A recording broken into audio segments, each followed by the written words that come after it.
साथियों, बड़ी वारदात हुई है। जानकारी प्राप्त होने के बाद हम सब सारे आर्मी चीफ और कुछ सीनियर ऑफिसर्स वहां साथ बैठे थे और उसके बाद आप सबको जानकारी है कि आर्मी चीफ का यहां पर आना हुआ भी था। दे रही आर्मी चीफ ने उसके बाद भी जाकर ये बहुत सारी जानकारियां दी। हम सब के लिए भी सबसे दुखद घटना यह रही है कि हमारे 4 जवान यहां शहीद हुए। सबसे पहले मैं अपने शहीद जवानों को अपनी श्रद्धांजलि अर्पित करता हूं, भारत का रक्षा मंत्री होने के नाते, भारत का नागरिक होने के नाते, और साथ ही उनके परिवार के प्रति भी अपनी हार्दिक संवेदना व्यक्त करता हूं। और जो हमारे सैनिक घायल हुए हैं उनके शीघ्र स्वस्थ होने की भी मैं ईश्वर से कामना करता हूं। और मैं आपको आश्वस्त करना चाहता हूं कि घटना की गंभीरता को देखते हुए जो भी आवश्यक और जो भी उचित कदम है वह उठाने की भरपूर कोशिश की जा रही है। हमारे लिए हर सैनिक बेहद महत्वपूर्ण है और हमारा एक सैनिक, मैं मानता हूं, वह हमारे परिवार के सदस्य के समान है। यह हम सब के अंदर यह भावना रहती है, सारे देशवासियों के अंदर यह भावना रहती है। और आपके ऊपर कोई नजर डाले तो सचमुच यह हम सबको कतई बर्दाश्त नहीं है। मैं आपको यह विश्वास दिलाना चाहता हूं। इस प्रकार की घटनाओं को रोकने में सिक्योरिटी और इंटेलिजेंस एजेंसी दोनों ही महत्वपूर्ण भूमिका निभाते हैं और लगातार उनके द्वारा भी यह प्रयत्न जारी है यह उनकी यह भूमिका और भविष्य में ज्यादा इफेक्टिव हो। उसके लिए जो भी शासन की तरफ से सहयोग की आवश्यकता है अथवा भविष्य में भी जो शासन के सहयोग की आवश्यकता पड़ेगी, उसके लिए हम सरकार का खजाना पूरी तरह से खुला हुआ है। लेकिन मैं यह भी मानता हूं कि इस प्रकार की घटनाओं को टेकन फॉर ग्रांटेड नहीं लिया जा सकता है। हमें और सजग रहने की आवश्यकता है। मैं जानता हूं आप सब सजग रहते हैं, लेकिन मैं मानता हूं कि और अधिक सजग रहने की आवश्यकता है। और जिस तरीके से आप सब काम कर रहे हैं उसके प्रति मैं ये कहना चाहूंगा, सभी के प्रति हम सबका एक कृतज्ञता का भाव है। और साथ ही जिस शौर्य और पराक्रम का आप परिचय देते हैं उसके कारण हम सबको एक गौरव की भी अनुभूति आप सबके कारण होती है। और मातृभूमि की सेवा में जो भी आपका बलिदान है, जो भी आपके एफर्ट्स हैं, जो आपकी कोशिश है, उसकी किसी भी सूरत में किसी भी चीज से तुलना नहीं की जा सकती। मैं उसे कहना चाहूंगा कि वह अपने में अनपैरेलल है और इसकी कोई कीमत भी नहीं चुकाई जा सकती। कोई हमारा सैनिक शहीद हो जाता है, भले ही कुछ कंपनसेशन दे दें, लेकिन वह कंपनसेशन के द्वारा उसको कंपनसेट नहीं किया जाता। वह क्षति जो होती है कभी पूरी नहीं की जा सकती। मैं आपको विश्वास दिलाना चाहता हूं कि सरकार का जहां तक प्रश्न है, सरकार आप लोगों के साथ खड़ी है और हम आपके वेलफेयर को, आपके कल्याण को, आपकी सुविधा को बराबर हम लोग टॉप प्रायोरिटी पर रखते हैं। जो कुछ भी जानकारी हम लोगों की दी जाती है उस आधार पर हम कदम उठाने की कोशिश करते हैं। आप सबका अनुशासन, आप सबका समर्पण और अपने कर्तव्य के प्रति जो आपकी प्रतिबद्धता है उसके हम सभी लोग कायल हैं।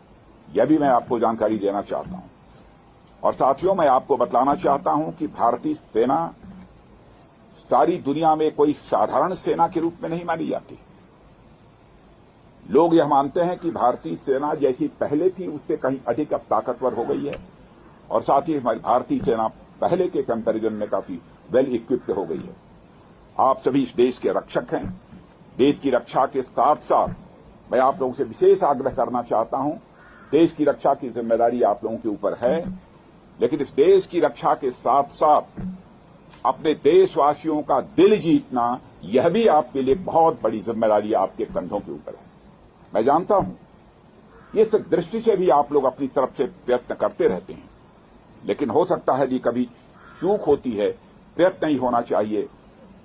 इस प्रकार की चूक न होने पाए जिससे कोई भारतवासी आहत हो।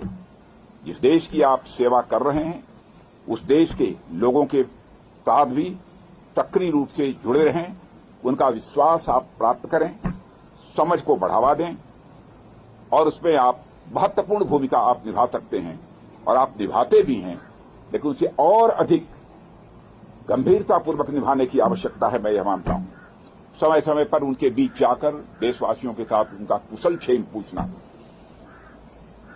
कोई कठिनाई हो तो उसके बारे में भी जानकारी हासिल करना, जहां पर उसकी जानकारी देनी आवश्यक है, जिस भी स्तर पर उसकी जानकारी देना, मैं समझता हूं यह सब भी आपकी जिम्मेदारी है। इसलिए मैं मानता हूं कि हमारा उद्देश्य जहां पर कोई जंग जीतना है, आतंकवादियों का सफाया करना है, वहीं पर हमारा उद्देश्य, बड़ा उद्देश्य होना चाहिए कि हमें अपने देशवासियों का दिल जीतना है। हम युद्ध भी जीतेंगे, हम किसी प्रकार की जंग भी जीतेंगे, हम आतंकवादियों का भी सफाया करेंगे, लेकिन साथ ही साथ देशवासियों का हमें दिल भी जीतना है। अरे बहुत बड़ी जिम्मेदारी आप सबके कंधों के ऊपर है और मैं अच्छी तरह जानता हूं उसको आप पूरी निष्ठा के साथ, पूरे लगन के साथ निभाने की अपनी तरफ से भरपूर कोशिश करते हैं। आप साहस, सम्मान और उन मूल्यों के प्रति अटूट प्रतिबद्धता के साथ सेवा करना जारी रखें और मैं पुनः आपको विश्वास दिलाना चाहता हूं, राष्ट्र आपका पूरा कृतज्ञ है।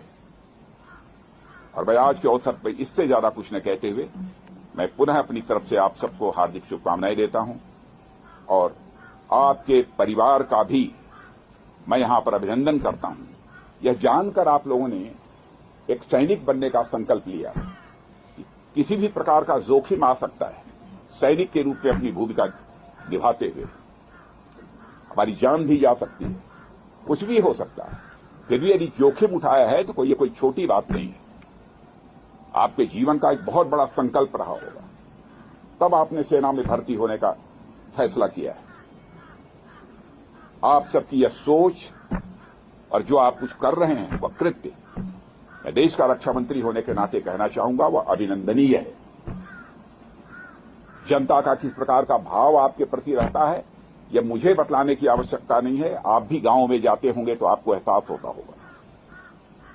आप देखते होंगे जब हमारा कोई जवान शहीद हो जाता है, बड़े से बड़े नेता की भी यदि कोई मृत्यु हो जाती है, डेथ होती है, उतनी भीड़ इकट्ठा नहीं होती है जितनी भीड़ हमारा कोई जवान शहीद होकर जाता है।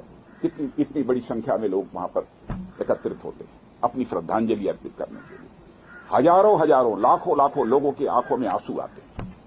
क्या आप समझते हैं कि जब यहां पर हमारा कोई सैनिक शहीद होता है तो हम लोग चैन की नींद सोते हैं?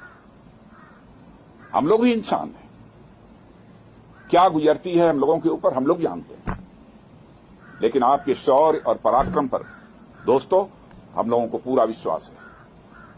आप आगे बढ़िए, आतंकवाद का सफाया जम्मू कश्मीर से होना चाहिए, इस संकल्प के साथ आप आगे बढ़िए। मैं आपको हार्दिक शुभकामनाएं देता हूं। आप विजय हासिल करेंगे, मुझे पक्का विश्वास है, पक्का विश्वास है। यह मानकर मैं चलता हूं। आप सबको बहुत बहुत शुभकामनाएं। मेरे साथ 3 बार भारत माता की जय पुकारेंगे। भारत माता की, भारत माता की।